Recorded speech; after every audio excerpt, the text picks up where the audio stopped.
뉴스에서는 매일 보지만 막상 내일이 되면 너무 늦게 알게 되는 법 이야기, 이슈와 함께 짚어보는 이슈의 법칙. 안녕하세요, 진행을 맡은 천민욱입니다. 아이들을 돌보는 가장 안전해야 할 공간, 어린이집. 그런데 그곳에서 일하는 선생님들의 화장실에 누군가 카메라를 숨겨뒀다면 어떨까요? 심지어 범인이 매일 얼굴을 마주치던 원장님의 남편이었다면요. 오늘은 최근 큰 충격을 주었던 용인 어린이집 불법 촬영 사건을 통해서 불법 촬영 범죄의 심각성과 또 대처 방법에 대해서 이야기해보려 합니다. 오늘도 명쾌한 법적 해석을 들려주실 이종혁 변호사님 모셨습니다. 저는 법무법인 로고스의 이종혁 변호사입니다. 자, 오늘 다룰 범죄는 성범죄입니다. 그것도 이제 디지털 성범죄라고 해서 정말 악한 성범죄라고 할 수 있잖아요. 디지털 성범죄는 사실상 직접적인 어떤 일반 성범죄와는 다르게 직접적인 신체적 접촉이라든가 이런 거는 있지 않지만 오히려 디지털 성에서 영원히 지워지지 않는 그런 자료를 남기고 그런 측면에서 오히려 일반 성범죄보다도 때에 따라서 더욱 악질적이고 더 큰 중대한 범죄라고 판단하고 있습니다. 그렇습니다. 이 디지털 문화가 발전하면 발전할수록 디지털 범죄 또한 나날이 증가하고 있는데요. 이번 사건은 피해자가 다수인데다가 사건 발생 직후에 가해자 측의 대응 때문에 더욱더 공분을 사고 있습니다. 대체 어린이집에서 무슨 일이 있었던 건지 사연과 함께 만나보시죠. 해당 사건은 2026년 1월 9일 경기도 용인의 한 어린이집 교사용 화장실에서 벌어졌습니다. 한 선생님이 변기에 앉는 순간 첨벙 하고 물에 무언가 빠지는 소리를 들었는데요. 확인해보니까 변기 속에 초소형 카메라가 빠져 있었습니다. 발견된 카메라는 일반적인 형태가 아니었는데요. 일명 바디캠 기종인데 옷에 고정하는 클립을 떼어내고 렌즈를 분리해서 위치를 자유롭게 바꿀 수 있도록 개조된 상태였습니다.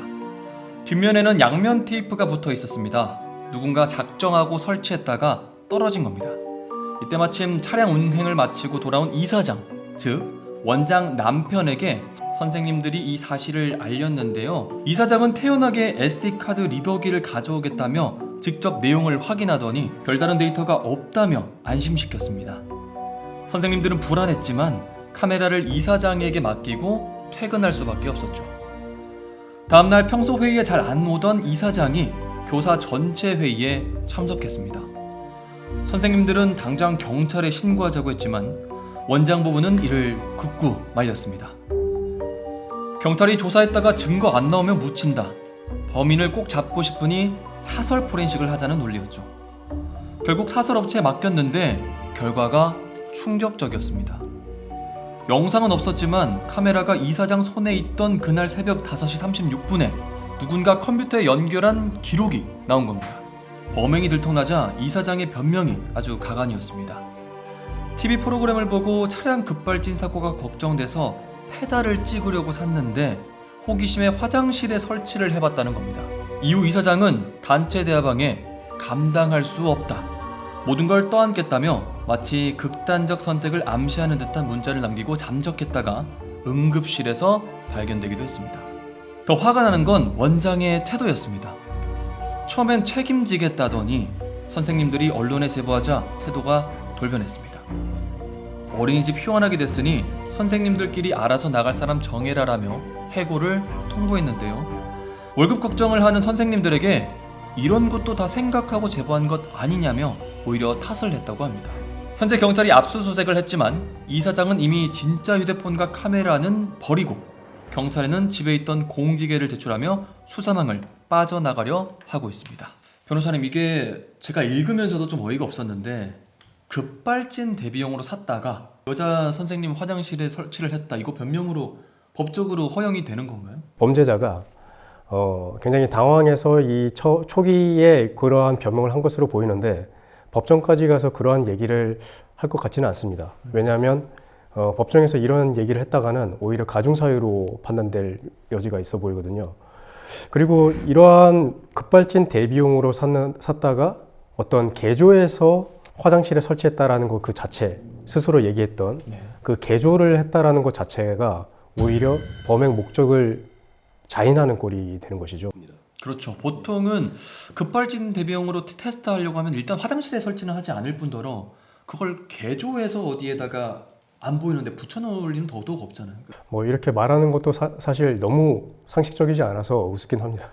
정말 이해가 안 되지만 계속해서 한번 파헤쳐 보도록 하겠습니다. 또 말씀을 듣다 보니 궁금한 점이 생겼는데 변호사님은 몰래카메라 범죄를 수임하신 적이 많으신 거죠? 이러한 몰래카메라 사건은 굉장히 다양한 유형이 있겠습니다만은 크게 제일 많이 발생하는 유형이 두 종류라고 봅니다. 첫 번째 유형이 지금 여기서 소개된 사례와 같이 어떤 화장실이나 탈의실 그리고 대중교통 이러한 공공장소에서 발생하는 사건이고, 또 다른 대표적인 유형이 이제 연인 간에서 발생하는 사건, 이성 간의 그런 내밀한 관계 내에서 발생하는 사건, 이런 유형들이 굉장히 전형적입니다. 이제 수년 전 국내 모 대학에서 커플이었던 남자와 여자 사이에서 발생한 사건입니다.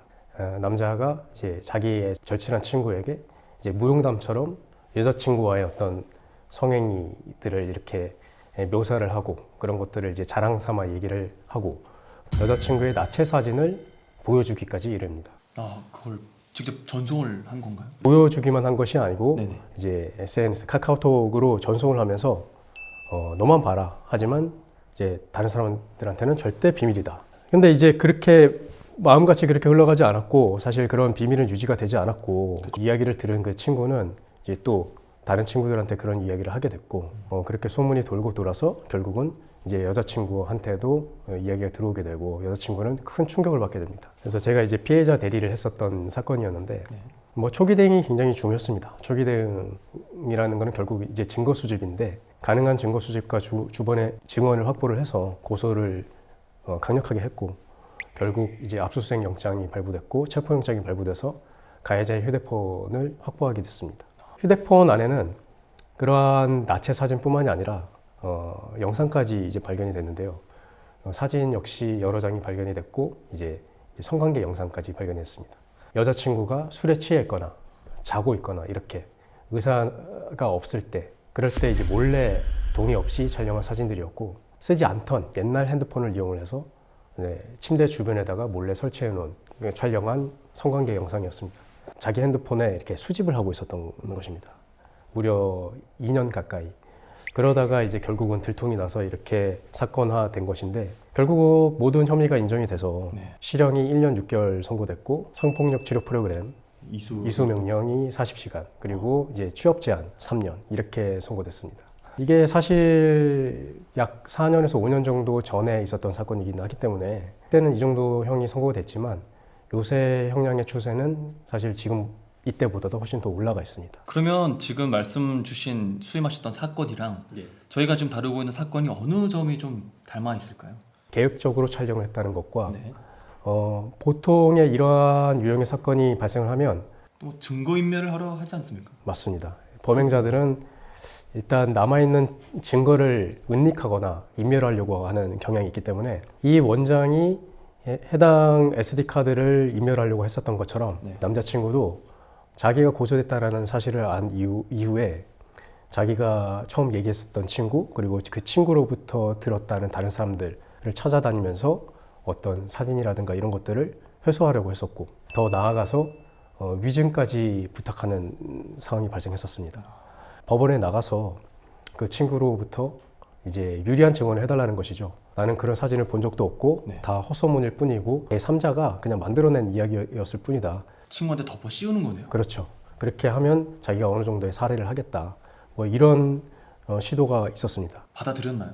당연히 받아들여지지 않았고, 그렇죠. 결국은 그런 것들이 나중에는 부메랑이 되어서 엄벌탄원서로 돌아오게 됐습니다. 피해자의 지인이기도 하고 가해자의 지인이기도 했던 사람들도 모두 다 등을 돌리고 이제 법원에다가 이제 엄벌을 해달라는 취지의 탄원서를 제출을 했었던 사안입니다. 정말 악질 사건들은 다 비슷하게 흘러가는 것 같습니다. 이번 사건도 보면 이 증거를 인멸하기 위해서 SD 카드를 또 없애고 그렇게 했잖아요.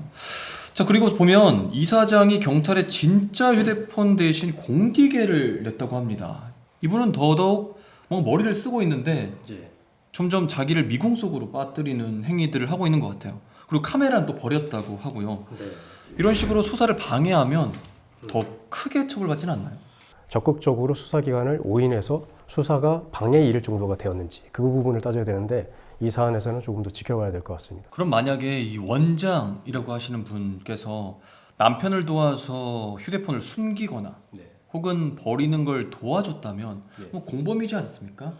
이럴 경우에는 뭐 이제 원장님께서 증거인멸죄로 처벌받거나 그런 규정은 없나요? 타인의 범행을 이제 숨겨주려는 목적으로 그쵸. 증거를 인멸을 하거나 또 은닉하거나 아니면 또 범인을 도피시키거나 이러면은 다 죄가 됩니다. 하지만 우리나라 형법에는 친족 간에서의 이러한 범행을 숨겨주기 위해서 증거를 인멸하거나 이런 부분은 처벌하지 않도록 되어 있습니다. 그래서 이 사안에서도 원장의 경우에 자신의 남편의 죄를 이제 숨겨주기 위한 어떤 도움이기 때문에 이런 경우에는 처벌되기는 어렵습니다. 지금 선생님들께서 가장 힘들어하는 게 이 원장의 태도입니다. 언론에 제보했다고 너희가 감당해라라며 해고를 통보하고 월급도 지금 안 줄 기세거든요. 근데 이런 건 명백한 보복 아닙니까? 명백한 보복일 뿐만 아니라 이거는 공익신고자 보호법 위반 소지도 있고 해고의 절차 요건조차 하나도 지키지 않고 그냥 통보를 한 것이기 때문에 근로기준법 위반이어서 해고 자체도 이제 무효가 될 가능성이 굉장히 높습니다. 불법인 거죠? 불법입니다. 예. 걱정하지 않으셔도 될 것 같습니다. 자, 그럼 이렇게 불법적인 건 어쨌든 형사적으로 처리한다 치고 이 정신적 피해 보상도 받아야 되지 않습니까?